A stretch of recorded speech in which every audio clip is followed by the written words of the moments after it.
एक शहर के डीएम और एसपी साहब मजदूर का भेज बदलकर और अपनी शर्ट के बटन में लाइव कैमरा लगाकर अपने ही शहर के एक पुलिस स्टेशन पहुंचते हैं।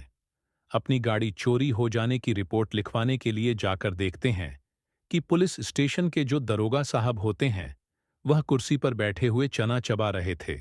अपने पैरों को उन्होंने टेबल पर रखा था और शर्ट के बटन खुले हुए थे, जैसे कोई गली का गुंडा हो। इस तरह से वह थाने में बैठे हुए थे। भेष बदलकर पहुंचे डीएम और एस साहब उनसे अपनी गाड़ी चोरी की रिपोर्ट लगवाना चाहते हैं, लेकिन दरोगा साहब उन्हें मना कर देते हैं। वो रिपोर्ट लिखने की बजाय उनसे पहले घूस मांगने लगते हैं। दोस्तों, क्या होता है आगे इस कहानी में? क्यों डीएम और एसपी साहब मजदूर बनकर इस पुलिस स्टेशन में आए थे? पूरी कहानी की सच्चाई जाएंगे इस वीडियो में दोस्तों। ये कहानी है एक शहर की, जहां अभी अभी एक नए डीएम साहब की नियुक्ति हुई थी और वह अपनी ड्यूटी को ईमानदारी के साथ करने में जुट जाते हैं और अपना फर्ज निभाने में लगे हुए थे। डीएम साहब के पिता भी एक पुलिस इंस्पेक्टर थे। वह भी एक ईमानदार पुलिस वाले थे। उन्होंने अपने बेटे को पढ़ाई के साथ साथ अच्छे संस्कार और ईमानदारी का पाठ भी पढ़ाया था। ऐसे ही अच्छे संस्कार देकर उनकी परवरिश की थी। उन्होंने बचपन से ही सिखाया था कि बेटा, हमारा ओहदा कितना भी बड़ा क्यों ना हो जाए, लेकिन हमें अपनी ईमानदारी को कभी भूलना नहीं चाहिए। सिर्फ नाम, रुतबा या पैसा हासिल कर लेने से इंसान की इज्जत नहीं बढ़ती है, उसके अंदर ईमानदारी का होना बहुत जरूरी है। पैसा तो हर कोई कमा रहा, लेकिन इज्जत सिर्फ उसी की होती है जो नेक और सच्चा। तुम अपनी जिंदगी में कोई भी ऐसा काम मत करना जिससे लोग हमारे ऊपर उंगलियां उठाएं। और मैं अपनी पूरी जिंदगी में कभी सर झुकाकर नहीं जिया हूं। अपने पिता की बातों को सुनते और समझते हुए डीएम साहब बड़े हुए थे और फिर वह भी अपनी पढ़ाई के दम पर शहर के डीएम पद पर नियुक्त हो जाते हैं। ड्यूटी को कुछ वाइन किए उन्हें अभी 2 दिन ही हुए थे कि उनके पास एक पुलिस स्टेशन के खिलाफ काफी शिकायतें आने लगती हैं। शिकायत में लिखा हुआ था कि पुलिस स्टेशन का सभी स्टाफ जो थाने में नियुक्त है हमारे किसी भी रिपोर्ट को नहीं लिखते हैं और ना कोई कानूनी कार्रवाई लिखते भी हैं तो पहले रिश्वत के तौर पर पैसा भरना पड़ता है, तब रिपोर्ट लिखी जाती। बाद भी कोई संभावना नहीं होती कि हमें कानूनी रूप से मदद मिल पाएगी या नहीं। अब इन शिकायतों को देखने और पढ़ने के बाद डीएम साहब सोचने लगते हैं कि शायद हो सकता है पुलिस स्टेशन और वहां के दरोगा की बदनामी करने के लिए ऐसी फर्जी शिकायत भेजी जा रही हो, क्योंकि ऐसा अक्सर होता ही रहता है। ऐसे ही 3-4 दिन गुजर जाते हैं, लेकिन फिर से यही शिकायत मिलने लगती है। अब यह शिकायत बार बार आने से डीएम साहब को भी लगता है कि जरूर कुछ ना कुछ तो धांधली थाने में चल रही है।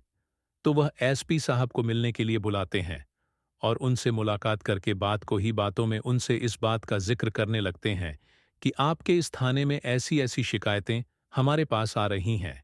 तो एसपी साहब भी कहते हैं कि हाँ, हो सकता है पिछले कई दिनों से मुझे भी शिकायतें मिली हैं, लेकिन मैंने यही सोचकर इग्नोर कर दिया कि हो सकता है ये हमारे डिपार्टमेंट को बदनाम करने की कोई साजिश हो। लेकिन अब आप भी यही शिकायतें अपने पास बता रहे हो, तो हमें इस मामले को गंभीरता से देखना चाहिए।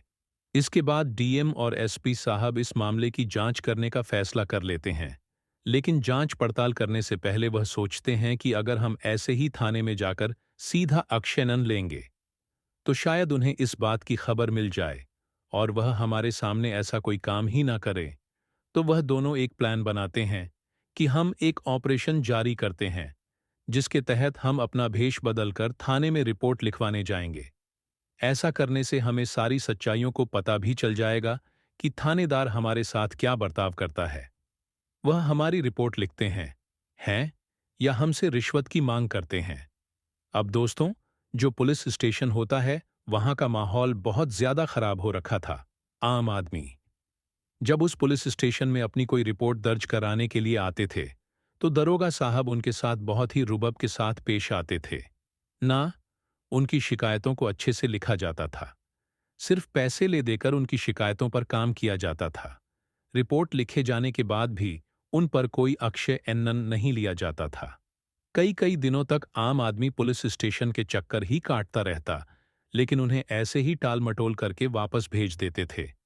इसके बाद डीएम और एसपी साहब भेष बदलकर अपने सिर पर एक डीएम और एसपी साहब भेष बदलकर अपने सिर पर एक पुराना गमछा बांधते हैं और शर्ट के नीचे एक लूंगी लपेटकर शर्ट में एक लाइव कैमरा भी सेट कर लेते हैं।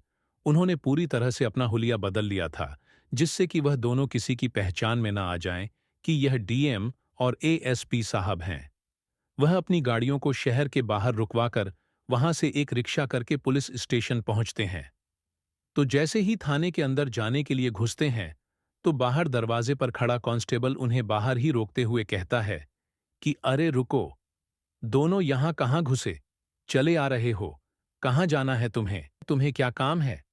पहले मुझे बताओ। तो डीएम साहब कहते हैं कि हमें रिपोर्ट दर्ज करानी है, इसलिए अंदर जा रहे थे। तो वह कांस्टेबल उनसे कहता है कि तुम यहां ऐसे डायरेक्ट अंदर नहीं जा सकते हो। क्या तुम लोग यहां पहली बार आए हो, जो तुम्हें मालूम नहीं की थाने के अंदर कैसे जाया जाता है? डीएम साहब उसकी बात सुनकर सोच में पड़ जाते हैं कि यह कांस्टेबल भी यहां बाहर ही लोगों को रोक रहा है, तो फिर अंदर क्या हाल कर रखा होगा। तो फिर एसपी साहब डीएम साहब को एक साइड लेकर जाते हैं और कहते हैं कि सर, अभी एक्शन लेने का टाइम नहीं है, ये भी पैसे ही मांग रहा है, इसको पैसे दे देते हैं और चलकर देखते हैं अंदर ये लोग हमारे साथ क्या क्या खेल खेलते हैं। अब इस बात को सुनकर डीएम साहब को गुस्सा तो बहुत आता है, लेकिन वो अपने गुस्से को कंट्रोल करते हैं, क्योंकि वे एक ऑपरेशन के तौर पर ही काम कर रहे थे। फिर वो अपनी शर्ट की जेब से 100 का नोट निकालकर कांस्टेबल को दे देते हैं। तो आरएस 100 कांस्टेबल जेब में रखने के बाद उनसे कहता है कि तुमने मुझे कोई भिखारी समझ रखा है क्या, जो आरएस दे रहे हो और पैसे निकालो जेब से। तो डीएम साहब गुस्से से लाल हो जाते हैं, लेकिन एसपी साहब उनके कंधे पर हाथ रखते हैं और फिर अपने जेब से एक और 100 का नोट निकालकर उस कांस्टेबल को देते हुए बोलते हैं कि साहब, हम गरीब लोग हैं, इससे ज्यादा हमारे पास और पैसे नहीं हैं। अगर आज हमारी रिपोर्ट न लिखी गई तो हमारा बहुत बड़ा नुकसान हो जाएगा। तो कांस्टेबल कहता है, ठीक है, अंदर चले जाओ, वहां कैबिन में सब बैठे हुए हैं, उनको अपनी समस्या बता देना और रिपोर्ट लिखवा देना।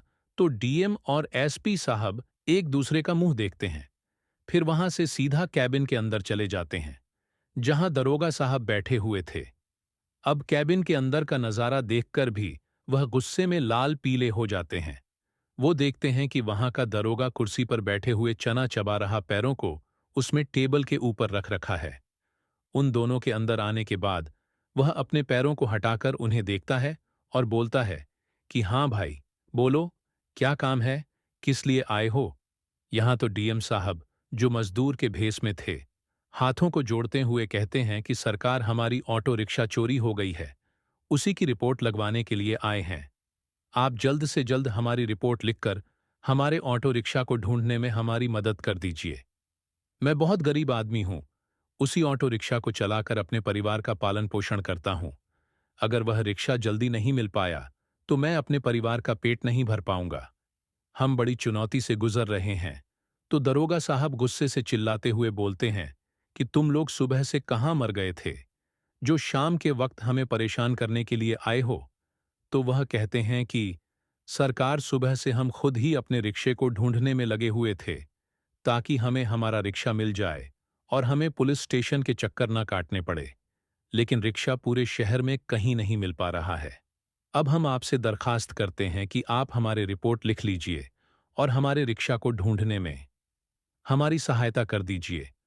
तो दरोगा साहब कहते हैं कि देखिए, ऐसे तो अब तुम्हारी रिपोर्ट नहीं लिखी जा सकती है, शाम हो चुकी है, हमारे लिए शाम का कोई इंतजाम तो करो, उसके बाद ही मैं तुम्हारी रिपोर्ट लिख सकते हैं।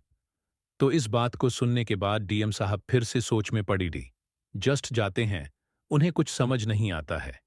वो गुमसुम होकर खड़े उसे दरोगा की तरफ देखने लगते हैं। तभी एसपी साहब दरोगा से कहते हैं कि सरकार, हमें आपकी बात कुछ समझ नहीं आई, आप क्या कहना चाहते हो? इतना सुनते ही जो दरोगा साहब थे वह गुस्सा हो जाते हैं और बाहर कहां से कांस्टेबल को आवाज लगाते हुए कहते हैं कि इन दोनों को थाने से धक्का मारकर बाहर निकालो। इन भिखमंगा को तुमने अंदर आने कैसे दिया है? इसके बाद कांस्टेबल उन दोनों के हाथ पकड़कर उन्हें बाहर खींच कर ले जाता है और बाहर लाकर उन्हें समझता है कि देखो, अगर तुम्हें अपनी रिपोर्ट लिखवाना है तो इसके लिए तुम्हें पहले दरोगा जी की कुछ ना कुछ तो सेवा पा पानी करनी होगी। सेवा पानी किए बगैर तुम्हारी कोई रिपोर्ट नहीं लिखी जा सकती। अपना फालतू का समय खराब मत करो। जल्दी से कुछ पैसा जमा कराओ और अपना काम बनाओ। अब इतना सुनने के बाद डीएम और एसपी साहब फिर से कैबिन के अंदर जाते हैं और दोनों ही अपनी अपनी शर्ट की जेब से कुछ पैसे निकालते हैं और दरोगा की टेबल पर रख देते हैं। तकरीबन सूर्य जीरो। वो टेबल पर रखने के बाद हाथ जोड़कर खड़े हो जाते हैं। कहते हैं कि हमारे पास सिर्फ इतने ही पैसे बचे हैं, इससे ज्यादा अब हमारे पास कुछ नहीं है। अब जैसे ही दरोगा साहब पैसों को टेबल पर रखा देखते हैं तो गुस्से में गरमाकर बोलते हैं कि सिर्फ इतने कम पैसों से तुम्हारी रिपोर्ट कैसे लिखी जा सकती है। तुम्हारे ऑटो रिक्शा को शहर में ढूंढने के लिए बहुत खर्चा आएगा। गाड़ी को इधर से उधर घूमना पड़ेगा, पेट्रोल लगेगा और हमें भी बहुत परेशानियां झेलनी पड़ेगी।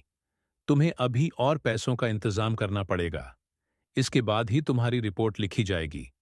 तो यह सब बातें सुनने के बाद एएसपी साहब बोल पड़ते हैं कि सर, आपको सरकारी तनख्वाह तो मिल रही है ना, हम लोगों की परेशानियां सुलझाने के लिए, हमारी रिपोर्ट लिखकर हमारी सहायता करने के लिए आप लोग हमसे हर काम के लिए पैसा क्यों मांग रहे हो। अब इस बात को सुनने के बाद ही दरोगा साहब अपनी कुर्सी से उठकर खड़े हो जाते हैं। उनका गुस्सा सातवें आसमान पर पहुंच चुका था।